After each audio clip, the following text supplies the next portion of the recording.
The Cart and the Soul, a podcast episode on the history of consumption. So, a few months ago, I found myself in a Costco parking lot in Phoenix, Arizona at 2:47 in the afternoon in August.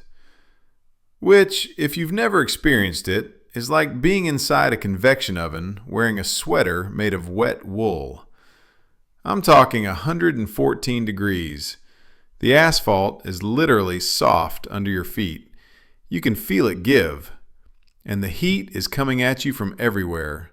Up from the ground, down from the sky, bouncing off cars like some kind of thermal pinball. And I'm standing there next to my rental car, and I'm watching this scene. There's a guy, maybe 65, loading what I can only describe as a pallet of paper towels into a Ford F-150. Just so many paper towels. An amount of paper towels that suggests he's either running a very messy restaurant or preparing for some kind of apocalyptic spill event.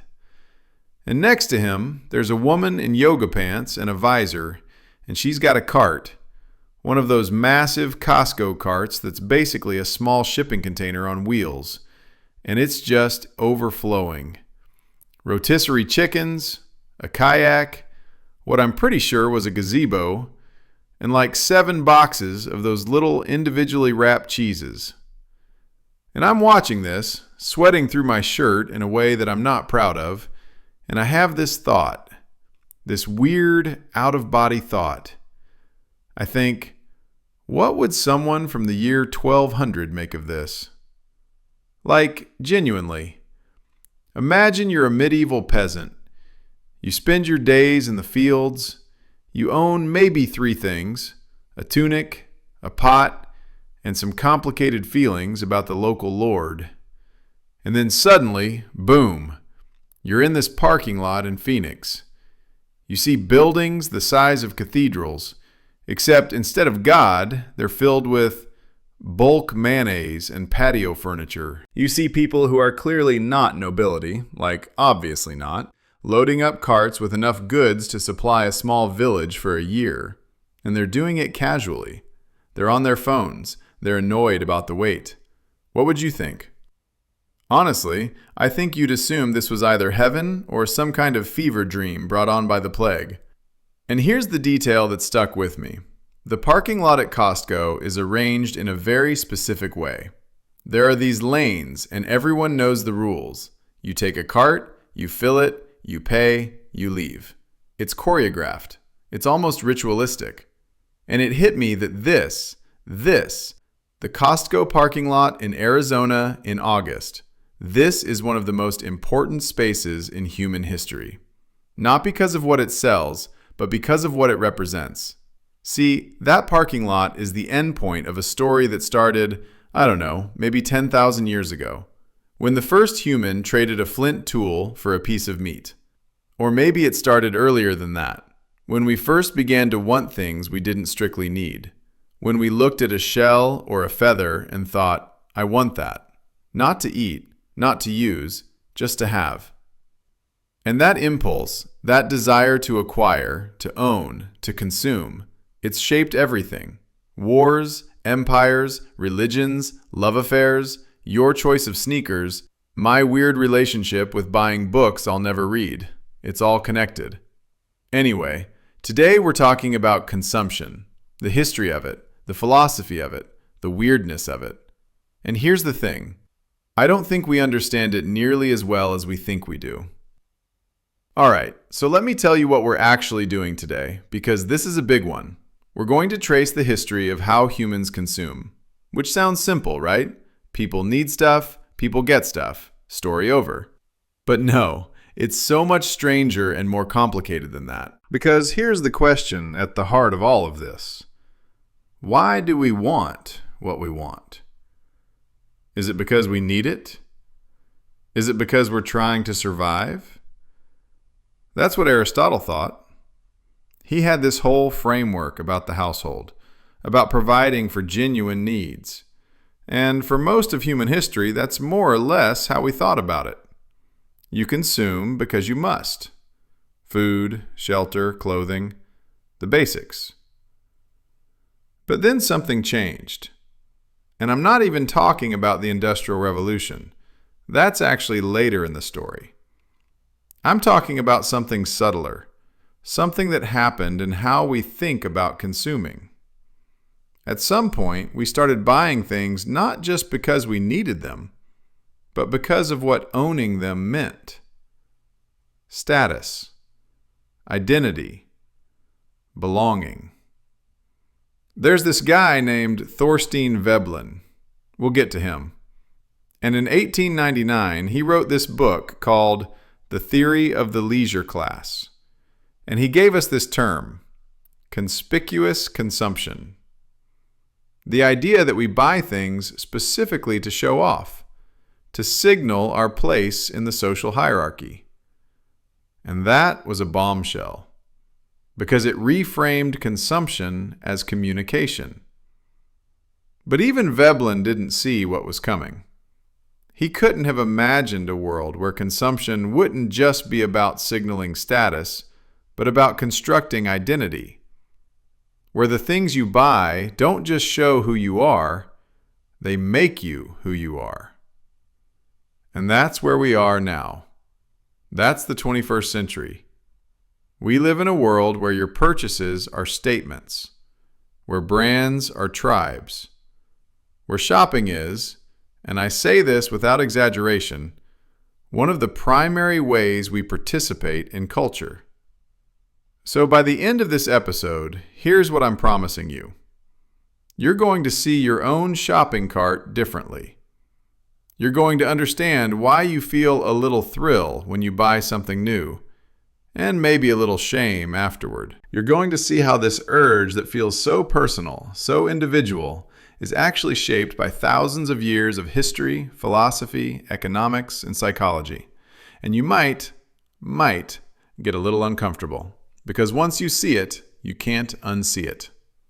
We're going to start in ancient Greece with a guy who never set foot in a mall. Then we'll move through medieval Europe, where the government literally told you what you were allowed to buy. We'll hit the Dutch Golden Age, the English Consumer Revolution, the Gilded Age, the suburbs, the internet, and finally, the algorithm. It's a long journey, but I think it's worth taking. Ready? Let's go. Okay, so let's start with something that might sound like a contradiction. Most people think ancient societies were simpler, right? We've got this mental image. People in togas or tunics, living in mud huts or marble temples, their lives uncluttered by material possessions, focused on the essentials. They didn't have Amazon Prime. They didn't have fast fashion. So surely they just consumed what they needed, and that was that. Pure, straightforward, uncomplicated. But actually, the ancient Greeks, particularly the philosophers, were obsessed with consumption. Not in the sense of, ooh, I want more stuff, but in the sense of, what should we want? What does wanting things say about us? And they were surprisingly sophisticated about it. Here's where we start, with Aristotle. Now, Aristotle, if you don't know much about him, was basically the guy who invented the idea of thinking systematically about everything. Politics, ethics, biology, theater, logic, he wrote about all of it. And one of the things he wrote about was the household. In Greek, the word is oikos. That's where we get economy, by the way. Oikonomia, which literally means household management. And for Aristotle, the household was the fundamental unit of society. It's where you lived, where you worked, where you raised kids. It was basically a small, self-contained economic system. And Aristotle said, there are two ways to think about getting stuff for your household.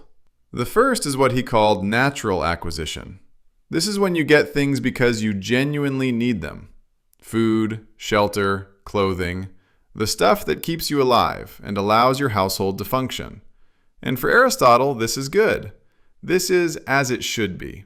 The purpose of the household is to live well, and natural acquisition supports that. But here's where it gets interesting. Aristotle identified a second kind of acquisition. He called it crematistics, which roughly translates to the art of getting rich. And this was different. This wasn't about meeting needs. This was about accumulating wealth for its own sake, getting more than you need, getting money so you can get more money. And Aristotle was not a fan. He thought this was dangerous, unnatural. Because, and here's the key insight, natural acquisition has a limit. You can only eat so much food. You can only wear so many tunics. At some point, you're satisfied. But the desire for wealth, for more, that has no natural limit. It's infinite. And anything infinite, Aristotle thought, was a path to corruption. Now, let me paint this picture for you. Imagine you're a citizen of Athens in, let's say, 340 BCE.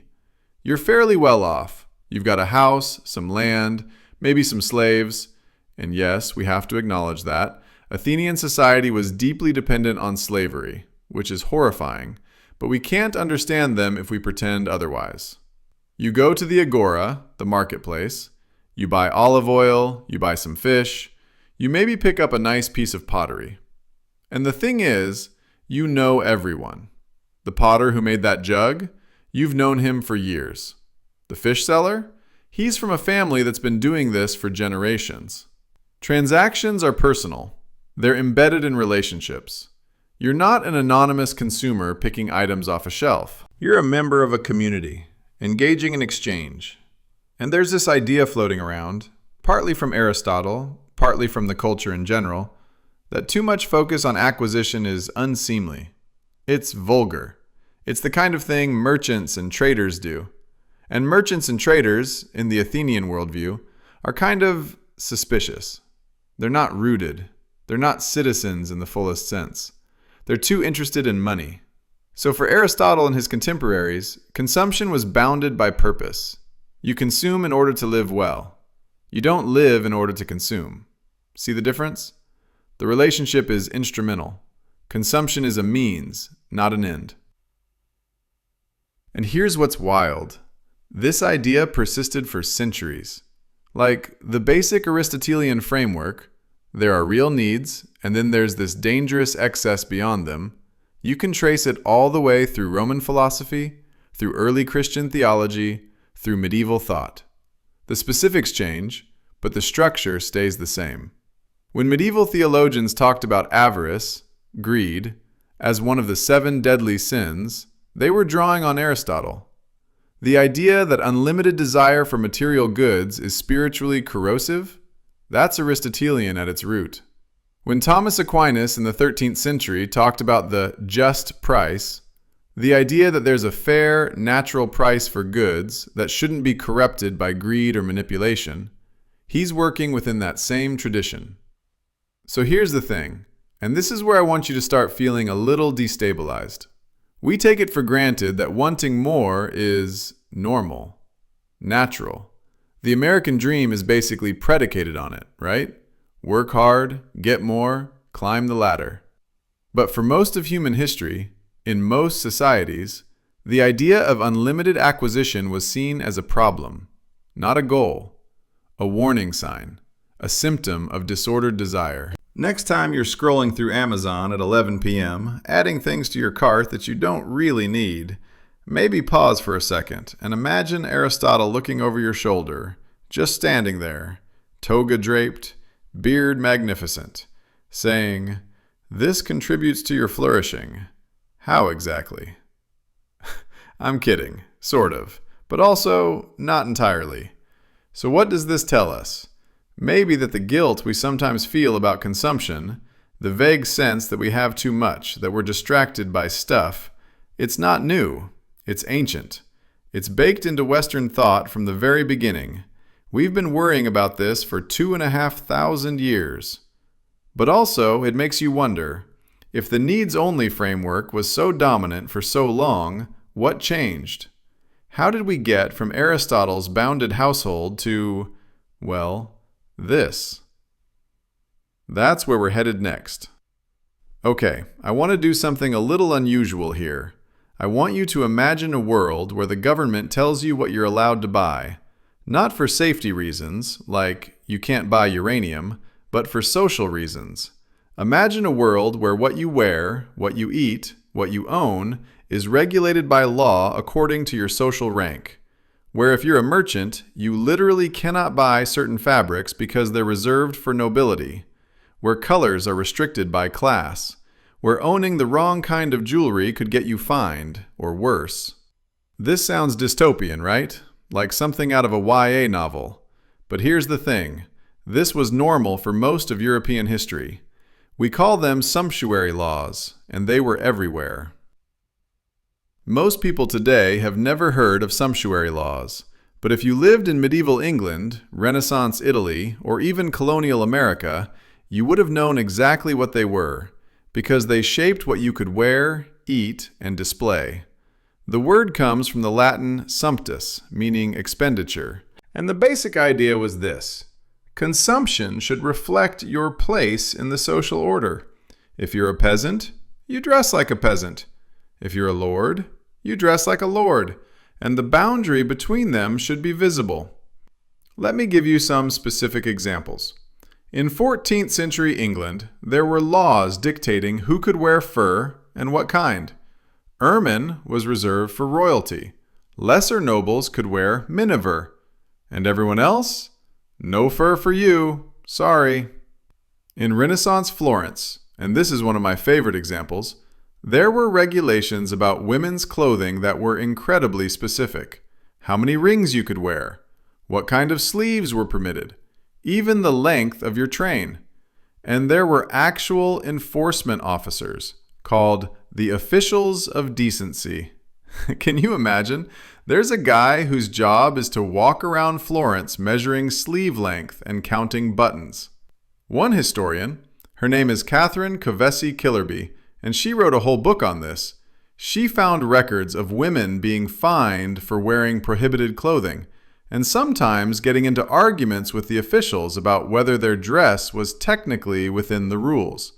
It's like medieval fashion police drama. And this wasn't just about vanity. The laws were about order, about legibility. The idea was that you should be able to look at someone and know who they were, what rank they held, what your relationship to them should be. Consumption was a social map, and everyone needed to be in their proper place. Now, why would governments care about this? I mean, really, why spend legislative energy regulating sleeve length? A few reasons, actually. First, morality. There's a strong thread running through medieval Christian thought about the dangers of luxury. Remember Aristotle? The idea that excessive acquisition corrupts the soul? The church picked that up and ran with it. Pride, vanity, avarice, these were spiritual dangers, and displaying excessive wealth was seen as a symptom of moral failure. So, sumptuary laws were partly about saving souls, or at least, that's how they were justified. Second, economics. There was a real concern, especially in the late medieval period, about wealth flowing out of local economies. If everyone's buying Venetian silk and spices from the East, that money is leaving the kingdom. So, some sumptuary laws were protectionist. They restricted foreign goods to keep money circulating domestically. But here's the third reason, and I think it's the most important. Anxiety. Social anxiety. Class anxiety.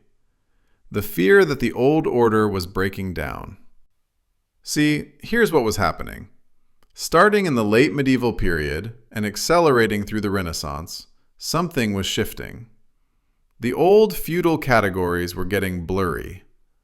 A rising merchant class was accumulating wealth, sometimes more wealth than the traditional nobility, and they were spending it on fancy clothes, fancy houses, fancy stuff. And this was terrifying to the established order. Because if a merchant can dress like a lord, then how do you know who's who? If consumption doesn't map onto rank, then the whole visual language of society breaks down.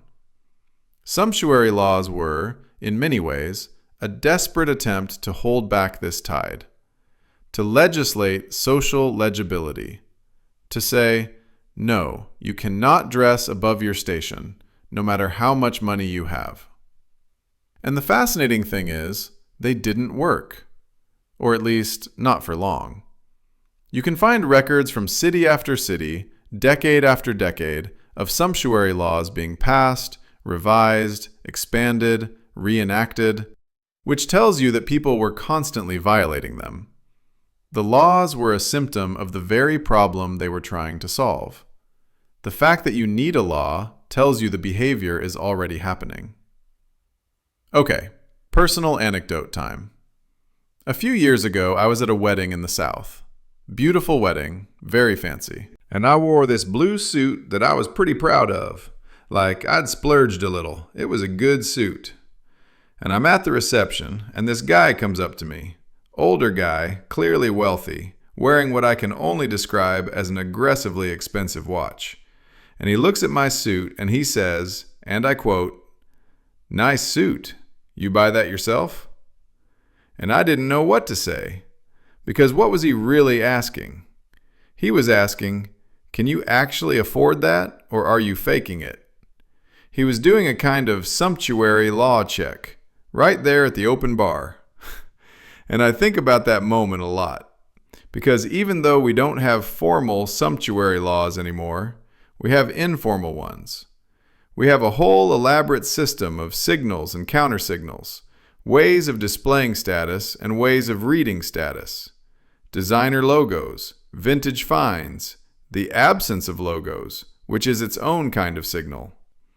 We're still playing the same game the Florentines were playing. We just don't have the officials of decency. So here's what the sumptuary law era teaches us. Consumption has always been about more than just utility. Even when people claimed it was about need, it was also about display, about position, about meaning. And when societies try to control that meaning, to regulate the signals, they mostly fail. Because the desire to signal, to communicate who we are through what we own, is incredibly powerful. But the fact that they tried? The fact that governments spent centuries trying to police clothing and food and jewelry? That tells us something important. It tells us that our consumption has never been purely private. It's always been social, public, political. And this brings up a question I want you to sit with. If what we buy is always a kind of communication, then what are we saying? And more unsettling, do we actually control the message? All right, here's where I want to mess with your timeline a little bit. If I asked you, when did consumer society begin? Most people would say something like the Industrial Revolution, right? Factories, mass production, suddenly there's all this cheap stuff available. That's when everything changed.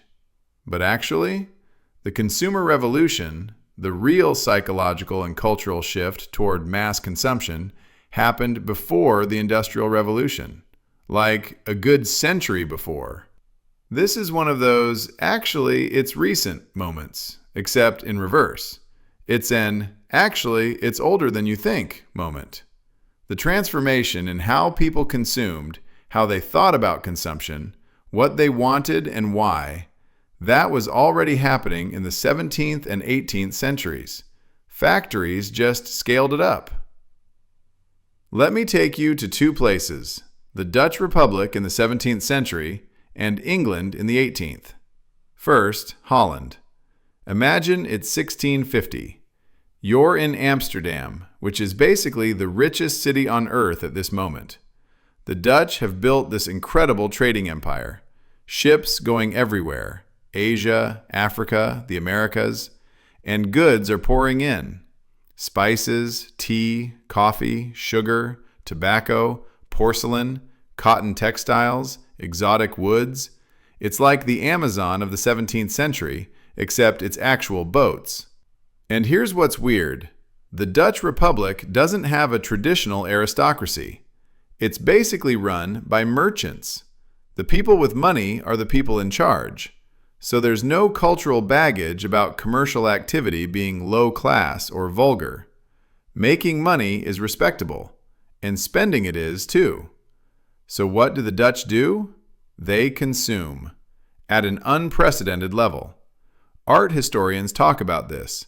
Suddenly, middle-class Dutch families are buying paintings, not just one or two, but dozens. They're decorating their homes with still lifes and landscapes and portraits.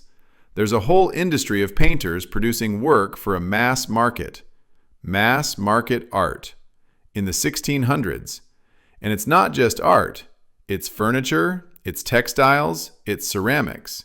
Dutch households become these displays of domestic abundance. There's a historian named Simon Schama who wrote this amazing book, The Embarrassment of Riches, about exactly this phenomenon. The title tells you everything. The Dutch had so much stuff that they were almost embarrassed by it. Almost. But here's the really interesting part. The Dutch developed a whole vocabulary around consumption. Ideas about taste, about discernment, about quality. The notion that you could express your values, your identity, your refinement through what you bought. This was new. Or at least it was newly democratized. It wasn't just aristocrats displaying wealth anymore. It was shopkeepers and merchants and professionals, all participating in a culture of acquisition. And here's what connects this directly to you right now. Think about home tours on YouTube. Those room transformation TikToks. The way people photograph their spaces for Instagram or Pinterest. That impulse to curate a domestic environment, to express identity through what's in your home, to make your living space a kind of gallery, that's Dutch Golden Age energy. We're doing exactly what they did. We just use ring lights and algorithms instead of oil paintings and guilds. I have a friend who spent 3 months looking for the right coffee table. Not an expensive one, just the right one. The one that said what she wanted to say about who she was. And when I asked her what that was, she got flustered. She couldn't articulate it. But she knew it when she saw it. That's 17th century Amsterdam. That's the moment when objects stopped being just objects and became vocabulary. Now, England, a century later. By the mid-1700s, England is going through its own consumption explosion. And there's this guy, a historian named Neil McKendrick, who coined the term the birth of a consumer society to describe what was happening. He dates it to the period between about 1750 and 1800. What changed? A few things. First, stuff got cheaper. There were innovations in manufacturing, not full-on industrial yet, but proto-industrial. The pottery industry is a great example. This guy, Josiah Wedgwood, yes, like the plates, he figured out how to produce high-quality ceramics at scale. Before Wedgwood, fine china was imported from Asia at huge expense. After Wedgwood, you could get beautiful plates made in England for a fraction of the price. And Wedgwood was also, interestingly, one of the first marketers. He understood that to sell stuff, you didn't just need to make it, you needed to make people want it. He used showrooms, catalogs, celebrity endorsements. When the Queen bought Wedgwood pottery, he made sure everyone knew about it. He called the line of products Queensware. Genius. Absolute marketing genius. Second, credit. This is huge. In the 18th century, credit systems became more sophisticated. You could buy now, pay later. Which sounds familiar, right? Turns out we didn't invent that. The idea that you could acquire goods beyond your immediate means, that you could consume on the promise of future income, this was becoming normal. And it changed everything, because suddenly consumption wasn't limited to what you had in your pocket. It was limited to what you could imagine yourself eventually affording. Third, fashion. The idea of fashion, that there are trends, that styles change, that what was desirable last year is outdated this year, this accelerated dramatically in the 18th century, particularly in textiles. There was this phenomenon of cheap printed cotton fabrics from India flooding into England, and the patterns would change constantly. Women's clothing especially became subject to rapid cycles of fashion. And fashion creates demand. Because once you've internalized the idea that your clothes should be current, you're committed to an ongoing process of acquisition. Okay, I want to zoom in on something here, because I think this is the real shift, and it's subtle. In the old world, the Aristotelian world, the medieval world, consumption was linked to need. Even when it wasn't really about need, it was framed that way. You consume to live. The household requires goods to function. End of story. But what's happening in 17th century Holland and 18th century England is that consumption is becoming linked to desire. And not just raw desire, cultivated desire, shaped desire. Desire that's produced by marketing, by fashion, by social emulation. There's a thinker I want to bring in here, Bernard Mandeville. He's Dutch by birth, lived in England, wrote this incredibly provocative work called The Fable of the Bees in the early 1700s. And his argument was basically, private vices make public benefits. What does that mean? Mandeville was saying, all this consumption, all this vanity, all this wanting and spending, it seems morally suspect. Traditional ethics would condemn it. But look at the results. It creates jobs. It stimulates trade. It makes the economy grow. The baker is employed because the rich man wants fancy bread. The tailor is employed because people want fashionable clothes. The whole system runs on desire. This was scandalous. Mandeville was accused of undermining morality. But he was also articulating something that was becoming increasingly true. Modern economies don't run on need, they run on want. And want can be manufactured. Okay, this is getting intense. Let me lighten up for a second. You know what product I think about a lot when I think about this period? Tea, or coffee, or sugar. What historians sometimes call the drug foods. Think about it. Tea is completely unnecessary for survival. It's a stimulant, a mild drug. It has no nutritional value. And yet, in the course of about 100 years, it went from being an exotic curiosity to being an absolute necessity of English life. People felt they needed their tea. They structured their days around it. They would spend significant portions of their income on it. And what does that tell us? It tells us that need is a social construction. What counts as necessary changes over time. And it's not just about biology. It's about culture. It's about habit. It's about the stories we tell ourselves about what a good life looks like. You don't need coffee. I don't need coffee. But try telling that to me at 7 a.m. I need coffee like I need oxygen. That's what the 18th century did. It took luxuries and, through repetition and culture and marketing, it turned them into necessities. And we've never really undone that trick. We just keep doing it with new products. The smartphone is the tea of the 21st century. So what does this tell us? I think it tells us that the consumer revolution wasn't primarily about technology or production. It was about psychology. It was about a shift in how people related to goods. From consumption as provision to consumption as expression. From bounded need to unbounded want. And once that shift happened, once desire became the engine of the economy, there was no going back. The genie was out of the bottle. But here's the question. If desire can be manufactured, if need can be constructed, then who's doing the manufacturing? Who's constructing? And what does that mean for our freedom? We're going to come back to that. All right, we're in America now.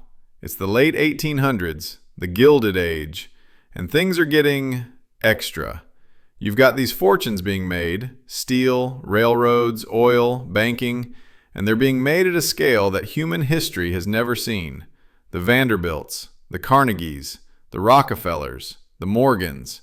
These families have so much money that they don't even know what to do with it. So they start spending it in ways that are completely insane. The Vanderbilts built a house in Newport, Rhode Island, a summer cottage. It's called The Breakers. It's got 70 rooms. It cost over $7 million to build in 1895, which is something like $250 million today. For a summer house. There were balls where the guests received diamond bracelets as party favors. dinners served on gold plates, dogs with diamond collars. One socialite reportedly threw a party for her dog that cost $15,000 in 1904 dollars. And everyone could see it. That's the thing, it was public. It was meant to be seen. These weren't private pleasures, they were performances. Enter Thorstein Veblen. And honestly, Veblen is one of my favorite thinkers, partly because he was so weird. Veblen was born in Wisconsin in 1857 to Norwegian immigrant farmers. He was brilliant but awkward, had a strange, monotone speaking style, dressed poorly, got fired from multiple teaching jobs for having affairs, and spent his life basically as an outsider looking at American society with a combination of fascination and disgust. In 1899, he published The Theory of the Leisure Class, and it's a strange, dense, sarcastic book. It's also one of the most important works of social criticism ever written. Veblen's big idea, the one that everyone remembers, is conspicuous consumption. The term itself is his invention, and here's what he means by it. We consume not just to satisfy needs, but to display wealth. We buy things specifically so that other people can see that we can afford to buy them. This seems obvious now, right? But remember, the official economic theory of the time said that consumption was about utility. You buy things because they're useful to you. You're a rational actor maximizing your well-being. Veblen said, nope, a huge portion of consumption has nothing to do with utility in any practical sense. It's about signaling. It's about status. But wait, there's more. Veblen also gave us the concept of conspicuous leisure. It's not just about what you buy, it's about how you spend your time. If you're truly rich, you don't work. Working is for peons. The leisure class demonstrates its status by not working, by having an abundance of free time, by engaging in pursuits that are ostentatiously useless. Think about that. Think about how many expensive hobbies are elaborate performances of uselessness. Golf, yacht racing, collecting art that sits in storage. The point is not the activity itself. The point is showing that you can afford to do something unproductive. Now here's where Veblen gets really interesting. He didn't think this was just an elite phenomenon. He thought everyone does it, at every level of society. He uses this term, pecuniary emulation. It means that people look at the class just above them and try to imitate their consumption patterns. So the middle class imitates the upper class. The working class imitates the middle class. Everyone's looking up and trying to buy their way closer. And this creates a treadmill, because the people above you are constantly changing what they consume to stay ahead. They're trying to maintain distinction. So the signals keep shifting. What was a luxury becomes common, and new luxuries have to be invented. Veblen writes, and I love this phrase, about a restless straining to outdo one another in the acquisition of goods. Restless straining. That's what he saw in Gilded Age America. And honestly, it's what I see now. Let me give you a modern example. Sneakers. The sneaker resale market is like a $6 billion industry. There are shoes that cost $10,000. Shoes that you can't even buy directly. You have to win a lottery, or wait in line for hours, or buy them secondhand from someone who did. And here's the thing. Functionally, a $10,000 sneaker is not better for your feet than a $100 sneaker. Might even be worse. But that's not the point. The point is having them. The point is that other people know you have them. It's pure Veblen. And it happens at every price point. Even within a brand, there are tiers. You've got your basic sneakers, your limited editions, your collaborations, your ultra-rare colorways. And people who are deep in sneaker culture, they know exactly where everything sits in the hierarchy. They can read the signals. This is conspicuous consumption in the 21st century. It's not mansions and diamond dog collars. It's knowledge. It's having the right thing at the right time. It's cultural capital as much as financial capital. But I want to push on Veblen a little bit because I think there's something he missed. Or maybe not missed, but underemphasized. Veblen saw consumption as primarily about competition, keeping up with the Joneses, signaling your position in a hierarchy. And that's true. That's definitely part of it. But there's another dimension that becomes clearer in the 20th century and beyond. Identity. It's not just about showing you're higher than others. It's about showing who you are, what you value, what tribe you belong to. A Veblen analysis would say, you buy those sneakers to signal wealth or status. But a more contemporary analysis would say, you buy those sneakers to signal that you're the kind of person who cares about sneakers. You're part of a community. You have taste. You have knowledge. The sneakers are a badge of belonging, and that's a subtle but important shift. Because now consumption isn't just vertical, about hierarchy, it's also horizontal, about affiliation, about identity. Okay, quick personal thing. I collect records, vinyl, and I've spent way too much money on it. Way too much. And I used to tell myself it was about sound quality. Vinyl sounds warmer, right? That's what I told myself. But I recently had this moment of clarity. I was at a record store. You know, one of those dim, cluttered places that smell like cardboard and incense. And I was flipping through the bins and I caught myself thinking, I hope someone sees me doing this. I wanted to be seen as a person who buys vinyl, who has taste, who's, authentic or whatever. And that's when I was like, oh no, Veblen got me. I'm conspicuously consuming. I'm performing identity through purchase. Does that make it wrong? I don't know. I still love the records. The experience of listening is real, but the performance is also real. They're mixed up together. And I think that's true for most of us, most of the time. So what does this tell us? Veblen gave us a lens for seeing consumption as communication, as a social act, as a competition. And once you have that lens, you can't unsee it. But we've also complicated the picture since Veblen's time. It's not just about status anymore. It's about meaning, about who we want to be and how we want to be seen. And that brings us to the 20th century. The century where someone figured out how to industrialize all of this, how to turn desire into an assembly line.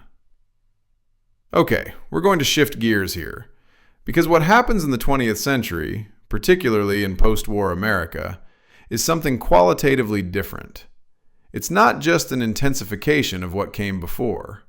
It's a new system. Most people think the post-war American consumer boom was natural, inevitable. The economy was growing, wages were rising, so people bought more stuff. Supply and demand. Simple. But here's what's actually true. The mass consumer society of the 1950s and 60s was engineered. It was deliberately created through a combination of corporate strategy, government policy, and psychological manipulation. And the people who created it were very open about what they were doing. Let me introduce you to a few characters. First, Edward Bernays. You may not have heard of him, but he's arguably one of the most influential people of the 20th century. He was Sigmund Freud's nephew, literally his nephew. And he took Freud's ideas about the unconscious and applied them to marketing. Bernays basically invented public relations. Not just publicity. PR. The strategic management of public perception. And his philosophy was, people don't buy things for rational reasons. They buy things for emotional reasons, for psychological reasons. If you can tap into their unconscious desires and anxieties, you can make them want anything. One of his most famous campaigns was for the tobacco industry in the 1920s. At the time, it was taboo for women to smoke in public. Bad for business. So Bernays staged this event. During the Easter parade in New York, he had a group of women light up cigarettes as a gesture of liberation. He called them torches of freedom. And he got press coverage framing smoking as a feminist act. That's dark genius right there. Bernays wasn't hiding what he was doing. He wrote a book in 1928 called Propaganda, and in it he straight up says, "We are governed, our minds are molded, our tastes formed, our ideas suggested, largely by men we have never heard of." He was describing himself. Second character, Ernest Elmo Calkins. He was an advertising executive in the early 20th century, and he articulated something called consumer engineering. The idea was, We need to make people want new things, even when their old things still work. This is so important, because think about what this means for the logic of consumption. In the old model, the Aristotelian model, you consume because you have a need. Your pot breaks, you get a new pot. Your tunic wears out, you get a new tunic. Consumption is responsive to need. But Calkins and his generation flipped that. They said, we need to create the need. We need to make people feel that their pot is outdated, that their tunic is last year's style, that even though it still works, it's no longer good enough. This is the origin of what we now call planned obsolescence, the deliberate design of products to become outdated or unfashionable, the creation of cycles of desire and dissatisfaction that keep people buying. Now let me take you to the 1950s. The war is over. The economy is booming. And there's a problem. The problem is American industry is too good. It can produce more stuff than people actually need. Factories that had been making tanks and planes are now making cars and refrigerators. And if everyone has a car and a refrigerator, they'll stop buying. So what do? You make them want new cars, new refrigerators, every year. You make last year's model obsolete. Not because it doesn't work, but because it's old. It's not stylish. It doesn't have the new features. General Motors was the master of this. They introduced the annual model change. Every year a new design.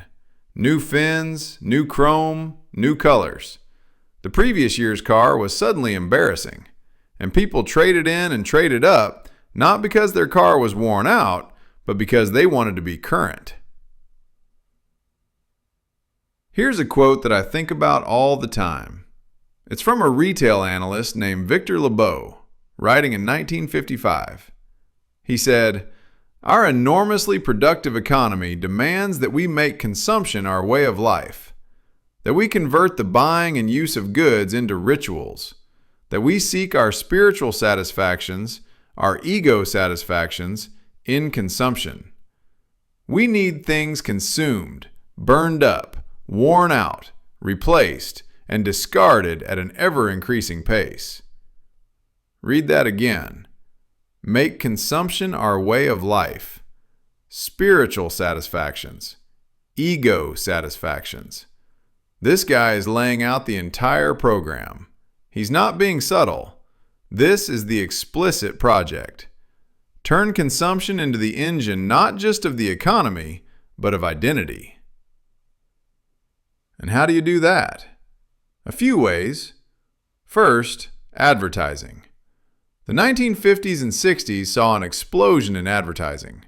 Television brought advertising into the home in a way radio never could. Suddenly, you're watching a show, and every 10 minutes there's a beautiful vision of the life you could have if you just bought the right product. The right soap, the right car, the right breakfast cereal. And advertising gets more sophisticated. It stops being about the product's features and starts being about the lifestyle. You're not buying a washing machine, you're buying the dream of domestic bliss. You're not buying a cigarette, you're buying freedom, rebellion, sophistication. Second, credit. This is huge. The expansion of consumer credit in the post-war era completely transformed consumption. The Diners Club card appeared in 1950, the first general-purpose credit card.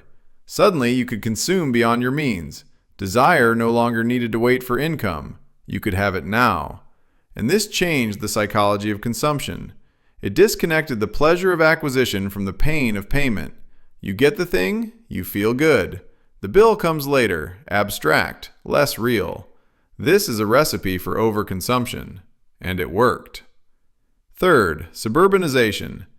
The post-war suburban boom created a new physical environment for consumption. Single-family homes that needed to be filled with stuff.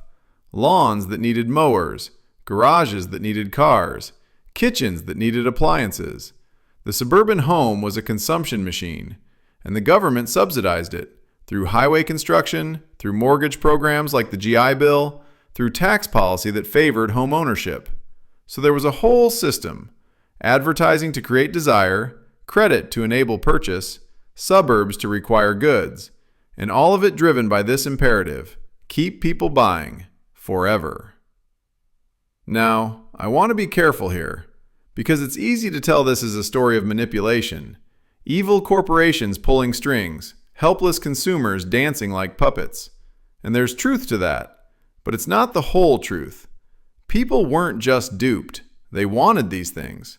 The washing machine genuinely made life easier. The car genuinely provided freedom. The suburb genuinely offered space and safety. There were real benefits, real satisfactions. The question is, did we know what we were trading? Did we understand that by organizing life around consumption, we were changing what it meant to be human? That we were reorganizing time, space, relationships, and identity around the act of buying? I don't think we did. I don't think we fully understood it then, and I'm not sure we fully understand it now. Okay, I need a break. This is heavy. Here's a funny thing, though. While researching this, I went down a rabbit hole of 1950s appliance ads, and they're amazing.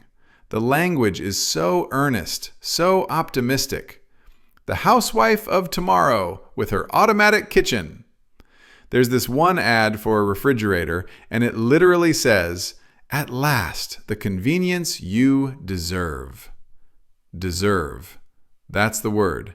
You deserve this refrigerator. Because you're a good person. Because you work hard. Because you're American. And you know what? We still use that language. Treat yourself. You deserve it. Because you're worth it. We've inherited this whole vocabulary of entitlement to consumption. Let me give you a frame for thinking about all this. The post-war period wasn't just about selling products. It was about selling a way of life, a vision of the good life. And that vision had consumption at its center. The American dream, that phrase gets thrown around a lot, but what does it actually mean? At its core, it means if you work hard, you can have a house, a car, the nice stuff. You can live comfortably. Your kids can have it even better. And what's the measure of that? Stuff. Material comfort. Consumption. This isn't unique to America, by the way, but America became the model, the template. After World War II, America exported this vision around the world, through movies, through TV, through foreign policy. The promise of democracy was also the promise of refrigerators. And here we are, in a world where consumption is so deeply embedded in daily life that we can barely imagine an alternative. Where the economy depends on people constantly wanting more. Where identity is expressed through brands. Where shopping is a leisure activity. This is the world the post-war project built, and it's the world we inherited. But hold on. I want to push back on myself here, because there's another way to tell this story, and I think it's only fair to take it seriously. There's an economic historian named Deirdre McCloskey who has written extensively about what she calls bourgeois virtues. And her argument, and it's a serious one, not just apologetics, is that the market economy, for all its flaws, has been the greatest engine of human flourishing in history. Not just materially, morally. Think about it. The ability to choose what you buy is a form of freedom.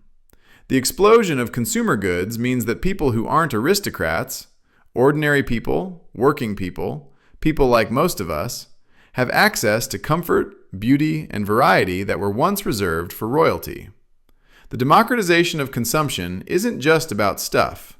It's about dignity. And here's the thing about the manipulation narrative I've been building. It assumes people are idiots, that we're helpless dupes who can't distinguish between what we genuinely want and what advertisers tell us to want. But is that true?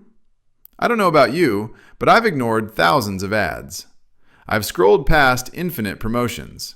I've walked out of stores with nothing, resisting the entire apparatus designed to make me buy. We're not as pliable as the manipulation story suggests.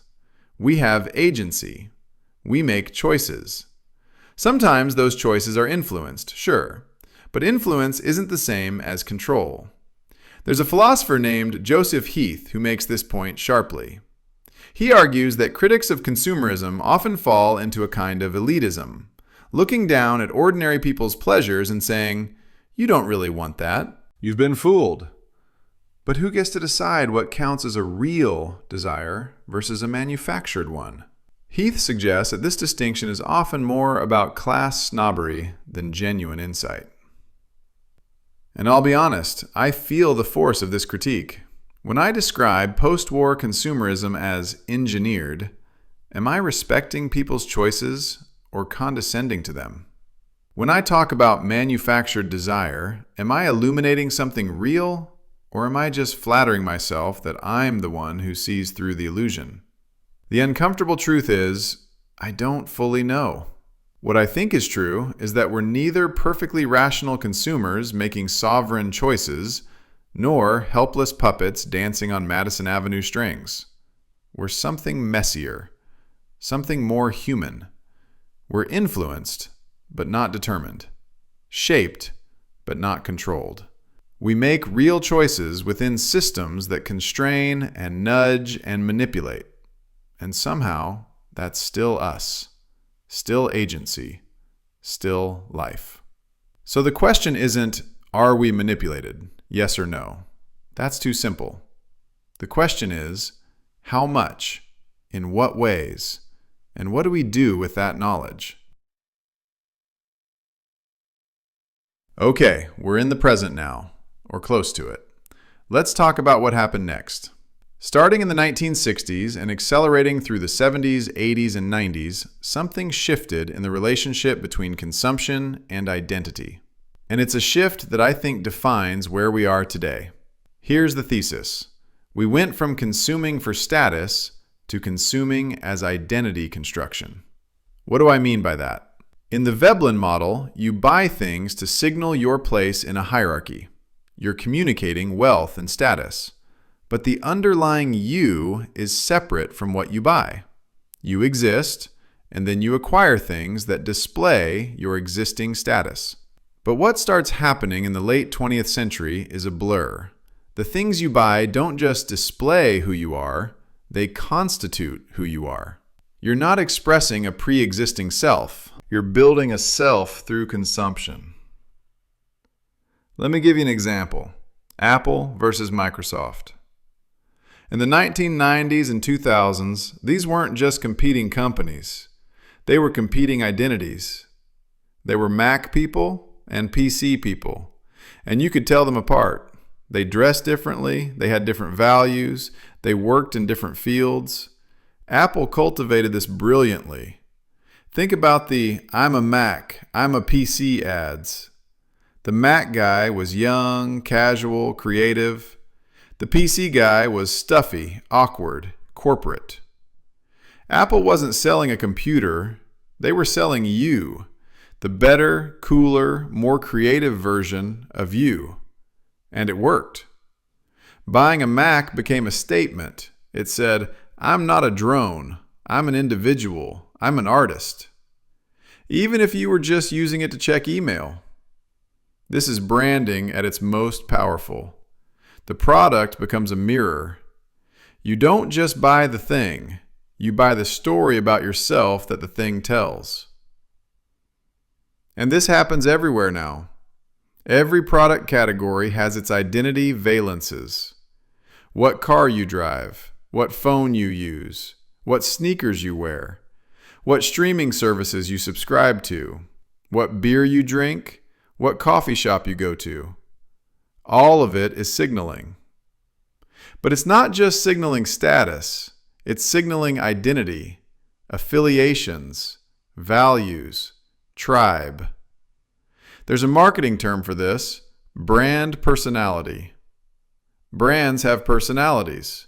They're funny or serious, rebellious or establishment, eco-conscious or indulgent.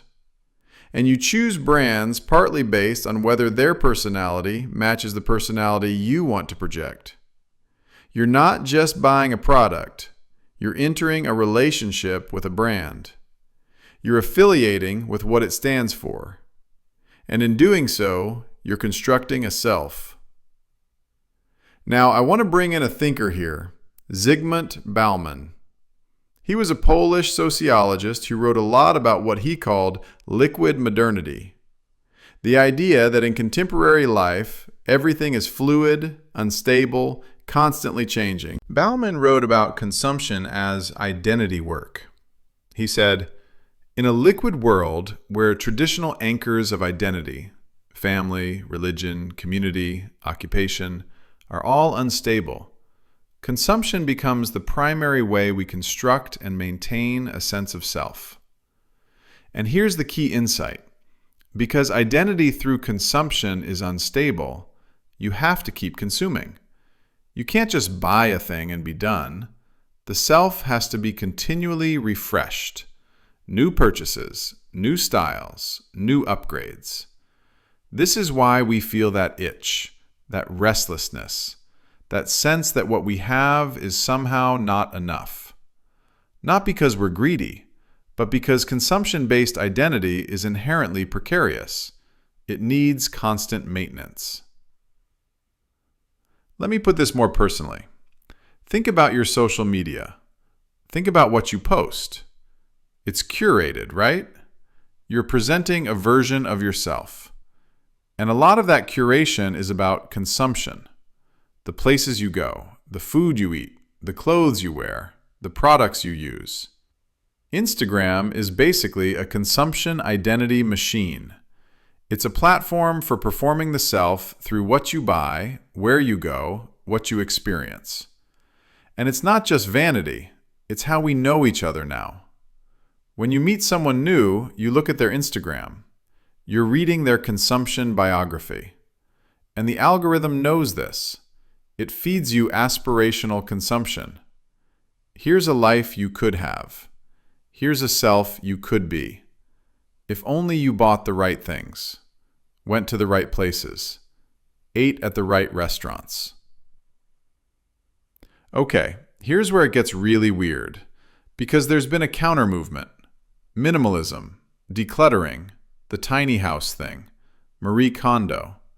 The idea that less is more, that we should buy fewer, better things, that we should consume mindfully. And I think that movement is real. I think a lot of people genuinely feel overwhelmed by stuff, exhausted by the treadmill, looking for a way out. But here's the twist. Minimalism is also consumption. No, seriously. Think about it. There's a whole minimalism aesthetic. The clean lines, the neutral colors, the single, beautiful object in an empty room. And you have to buy that aesthetic. Minimalist furniture is expensive. Minimalist clothing is expensive. You're not escaping the consumption game. You're playing a different level of it. There's this great article, I forget who wrote it, that made the point that minimalism is basically luxury consumption in disguise. Because only people with security can afford to get rid of things. If you're poor, you hang on to stuff. You might need it. You can't just throw things away and trust that you can replace them. Minimalism is a flex. And the minimalism gurus, they're selling books, they're selling courses, they're building brands. They're participating in the same economy they claim to critique. So even resistance to consumption becomes consumption. Let me tell you about this concept. Inconspicuous consumption. It's the inverse of Veblen's conspicuous consumption. And it's how the truly affluent signal today. The idea is, really wealthy people don't wear logos anymore. They don't buy flashy stuff. They buy understated stuff that only people with taste can recognize. The perfect plain t-shirt that costs $200. The sneakers that look basic but are from some obscure brand that fashion insiders know. The vintage furniture. The artisanal everything. This is called stealth wealth, and it's its own kind of display. It says, "I'm so rich and secure that I don't need obvious symbols. I don't have to prove anything to the masses. I'm signaling to a sophisticated in-group." So even the rejection of conspicuous consumption becomes a consumption strategy. There's no outside. There's no opting out. You're always playing the game. You can only choose how you play. I find this unsettling and also kind of liberating in a weird way. Because if there's no escape, then maybe the guilt is pointless. Maybe we should stop pretending we're above it and just accept that we're all swimming in this. And from there, maybe we can make more conscious choices. Not choosing whether to consume, we have to, but choosing how and why and what it means to us. Okay, here's where I want to bring everything together, because I promised you a reframe, and this is it. We've traced this arc from Aristotle to the algorithm, from consumption as need to consumption as status to consumption as identity. And here's the thing that blew my mind when I finally saw it. At the end of this arc, there's an inversion, a flipping point. For most of the history we've covered, we've been talking about people consuming things, goods, products, objects. But now, in the 21st century, we've reached a stage where we are the product. We are being consumed. Let me explain. Think about how the major tech platforms work. Facebook, Instagram, TikTok, Google. They're free, right? You don't pay for them, but nothing is free. You're paying with your attention, your data, your identity. These platforms are machines for capturing human desire and turning it into profit.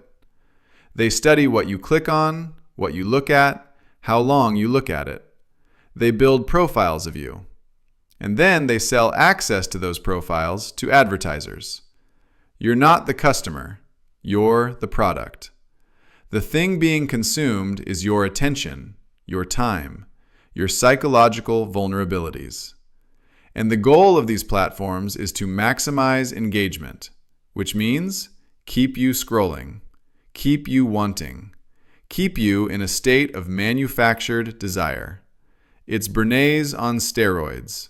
It's consumer engineering at a scale he couldn't have imagined. Every pixel is optimized to manipulate you. But here's what's even wilder. We're not just being consumed by corporations, we're consuming each other. Social media has turned every person into a brand. You curate your feed, you perform your identity, you seek followers, likes, engagement, you market yourself. And what do you market? Your consumption, your taste, your aesthetic, your life. We've reached a stage where the self is the product, and the marketplace is everywhere. The distinction between authentic self-expression and marketing has collapsed. Every vacation photo is an ad for your life. Every opinion is a brand statement. And this changes what a self even is. Here's where I want to get philosophical for a second. Bear with me. Throughout this whole history, there's been an assumption that there's a real you underneath all the consumption. Like you have genuine needs, genuine desires, a genuine identity, and consumption either serves that or distorts it. That's the framework. But what if that's not quite right? What if there is no pre-existing self that consumption either serves or distorts? What if the self is always constructed? What if we've always been building ourselves through the things we exchange, the objects we value, the symbols we use? I'm not saying this to be depressing. I'm saying it because it reframes the question. If the self is always under construction, then the question isn't, how do I escape consumption and find my authentic self? Because there's no pristine, authentic self waiting to be discovered. The question is, how do I want to construct myself? What materials do I want to use? What story do I want to tell? And here's where I find something like hope. If the self is constructed through consumption, through relationships, through choices, then we have agency in that construction. We're not trapped. We're artists. Flawed, confused, manipulated artists, sure, but artists nonetheless. We can choose to construct ourselves more intentionally. We can choose to consume in ways that align with values we actually hold, rather than values manufactured for us. We can ask, does this purchase contribute to a self I want to be? Does this brand affiliation express something I actually believe? Does this object bring genuine meaning, or am I just filling a hole that marketing dug? These are hard questions, and there are no perfect answers, but the asking changes things. You know, there's this idea in philosophy called authenticity, and usually it's framed as finding your true self, being genuine, not being fake. But I think authenticity in a consumer society has to mean something different. It can't mean escaping construction. It has to mean owning the construction, taking responsibility for the self you're building, making the choices consciously rather than compulsively. Authentic consumption, if such a thing is possible, would be consumption that you own, that you've thought about, that reflects intentions you've examined. It wouldn't be no consumption, that's not possible. But it would be mindful consumption, aware of the forces acting on you, aware of what you're building, aware of what it costs, not just in money, but in attention, in identity, in life. And maybe, that's the best we can do. Not to escape the game, but to play it with our eyes open. Okay. We've covered a lot of ground, from Aristotle's household to the algorithm, from sumptuary laws to sneaker culture, from Veblen's leisure class to your Instagram feed. And I want to resist the temptation to tie this all up in a neat bow, because it's not neat. Life in a consumer society is messy and complicated and contradictory. Here's what I'm not saying. I'm not saying consumption is evil. People need things. And beyond need, people find genuine joy, meaning, even beauty in objects. A well-made tool, a book that changes your mind, a garment that makes you feel powerful. These things matter. They're part of being human. I'm not saying you should feel guilty every time you buy something. That's exhausting and probably counterproductive. Guilt is a terrible engine for change. And I'm not saying there's some pure alternative, some outside position where you can stand untouched by the forces of consumer culture. We're all in it, even the monks and the minimalists and the critics. We're all swimming in the same water. But here's what I am saying. History matters. Understanding how we got here changes how we experience here. Knowing that consumerism wasn't inevitable, that it was constructed, sometimes deliberately, gives us a different perspective on our own desires. Context matters. The urge to buy, to have, to display, that urge isn't just you. It's culture. It's history. It's systems designed to produce that urge. And knowing that doesn't make the urge go away, but it gives you a little space, a little room to breathe, a little distance between stimulus and response. And awareness matters. Not awareness as in, I know I'm being manipulated, so I'm above it. That's just another form of self-deception. But awareness as in, I can see what's happening, and I can make choices within it. I can ask why I want what I want. I can notice when desire feels manufactured versus when it feels genuine, even if that line is always blurry. I think what I want to leave you with is this. Consumption isn't going away. We're not going back to Aristotle's bounded household. We're not returning to some pre-consumer Eden. That world never fully existed anyway. Humans have always wanted things, always traded, always used objects to signal and communicate. But we can consume differently. Not less necessarily, though for some of us probably less, but differently, more consciously, more critically, more, more like ourselves, if that makes sense. Here's a practical thing I've started doing, and I'm not saying this to be preachy. I'm saying it because it actually helps me.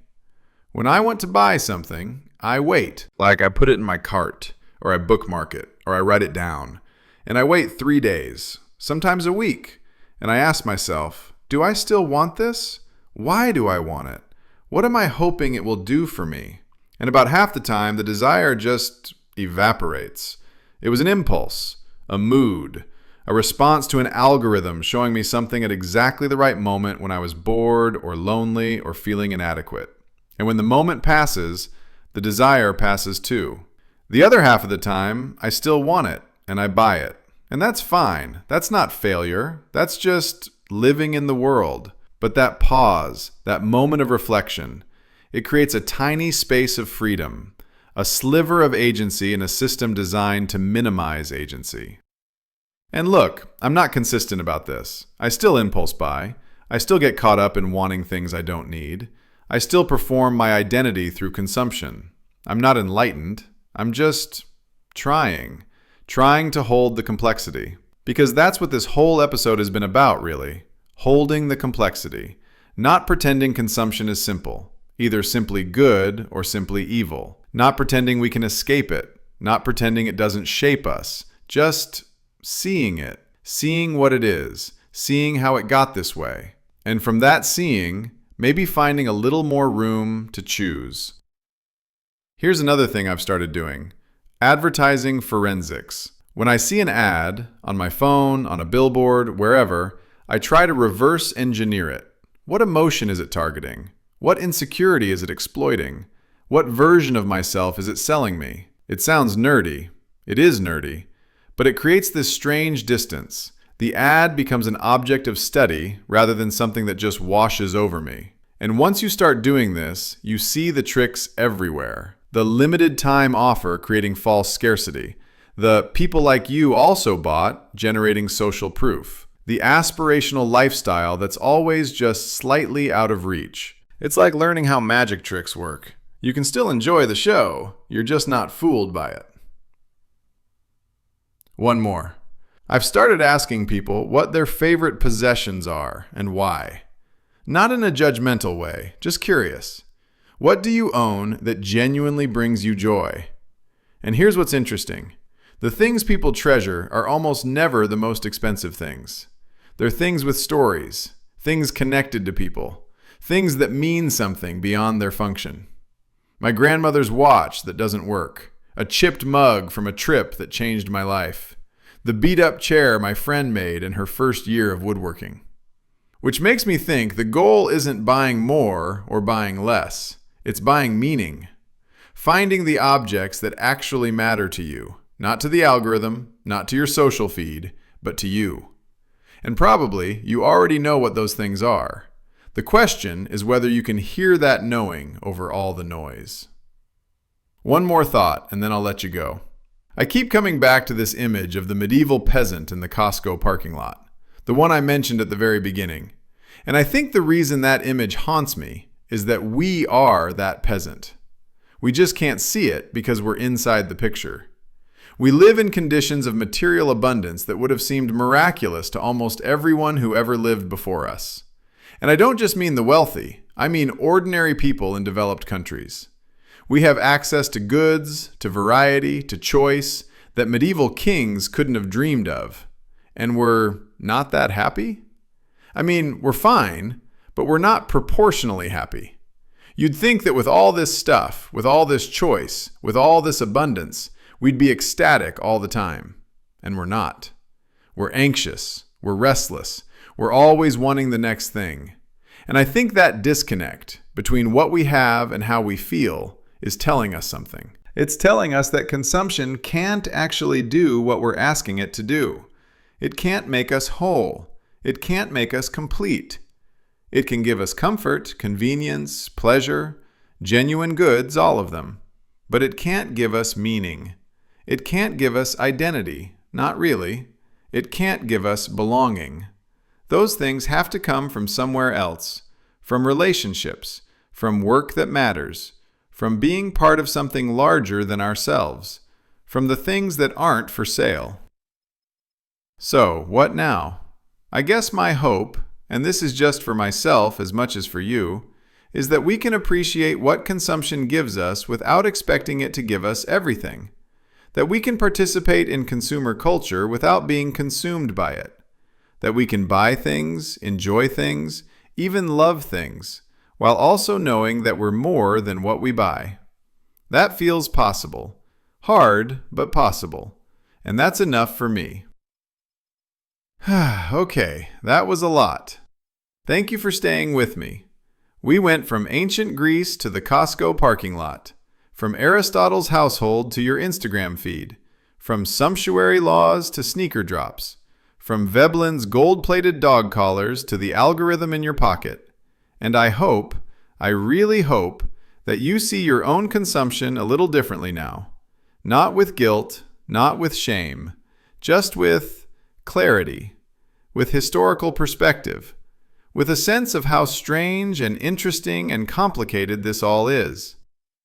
In future episodes, I want to dig into some related territory. The history of advertising, like the psychological tricks that got developed over the past century to make us want things. That's a whole rabbit hole. I also want to explore the gift economy. What happens when things are exchanged without money? How that works differently. And I'm really curious about the aesthetics of scarcity and abundance. Why luxury used to mean rare, and now it often means excessive. There's a lot to explore. If you have thoughts, questions, disagreements, I'd love to hear them. This is a conversation, not a lecture. I'm figuring this out as I go, and I learn from the people I'm talking to. That means you. All right, I'm going to let you go. Probably back to your regularly scheduled consumption. And that's fine. Really, go buy something nice. Or don't. Whatever feels right. Just notice it. That's all. Notice what you're doing, and why, and what it means. Because that noticing, that's the beginning of freedom. Take care of yourselves. Be kind to each other. And remember, you're not just what you own. You never were. You never will be. Talk to you next time.